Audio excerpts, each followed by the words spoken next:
Hello friends, welcome to my YouTube channel. आज हम पढ़ेंगे सामंतों की श्रेणियाँ। चलो शुरू करते हैं। सबसे पहले हम बीकानेर में देखेंगे। देखो, बीकानेर में सामंतों की 3 श्रेणियाँ होती थी: प्रथम श्रेणी, द्वितीय श्रेणी, तृतीय श्रेणी। प्रथम श्रेणी के सामंत कौन होते थे? राव बीका के वंशज जो होते थे वो कहलाते थे प्रथम श्रेणी के सामंत। द्वितीय श्रेणी के बीका वंश के अलावा जो अन्य राठौड़ होते थे उनको कहते थे द्वितीय श्रेणी के सामंत। तृतीय श्रेणी के सामंत क्या होते थे? राठौड़ों के आने से पूर्व जो वहाँ पर सामंत रहते थे वो जो है वो तृतीय श्रेणी के सामंतों में आते थे।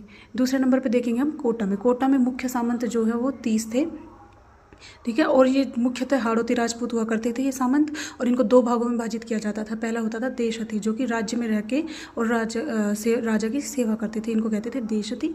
और दूसरे होते थे हजूरती, जो राजा के साथ राज्य से बाहर रहते थे या मुगल दरबार में जाते थे, उनको कहते थे हजूरती, ठीक है। कोटा नरेश के जो निकट कुटुंबी थे, जिसमें कि उसके चाचा भाई और ये आते थे, उनको कहलाते थे, वो सामंत कहलाते थे राजवी। और अन्य जो सरदार होते थे वो कहलाते थे अमीर उमराव, ठीक है। अब जैसलमेर में देखेंगे। जैसलमेर में हर्राज के समय में सामंतों की 2 श्रेणियां बनाई गई थी, एक तो डावी और दूसरी जीवनी।